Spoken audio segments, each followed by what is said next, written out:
Ngikubingelela mbukeli ngiphina ngomukela kusimanzoni sekulethela zona indaba ifika ngaso ke isikhathi umgibe phansi le kwanongoma ke useshiyeke angalazi kuyena lapha ke uThabani ke ovuseke lapha ke lona ke udaba lokushona kwakhe lapha ke usiqiniseko uThabani ke ubesola ke abantu ke abaningi lapha ke ukubala khona ke khona umyeza ukuthi ke ngempela ke uyathiteka ekushoneni kwakhe lapha ke yena ke usiqiniseko umvuka mvela simbukeli ke awuzwe ke lapha ke yena ke umgibe ke ekhuluma naye lapha ke uThabani ke ukuthi ngempela mangabe ke kushona ke umuntu la ku TikTok obekade ke ekhuluma ngamagama ke abantu akakwazi ke ukuthi ke evele ke ekhombe okuyibona ke ukuthi ke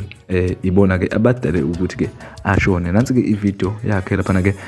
umgibe lapha phansi kwanongoma mbukeli siyabonga Bheke webani baka TikTok nonke nje zinja nonke nje imbongolo engifisa ukusho ukuthi nakho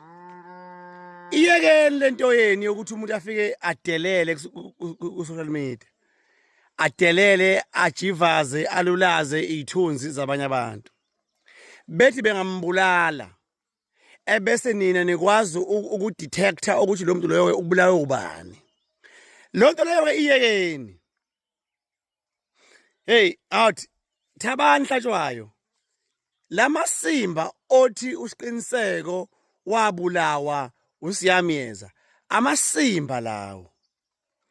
maybe let me help you kanje alikho icala elivala forever enkantolo unless there is sufficient evidence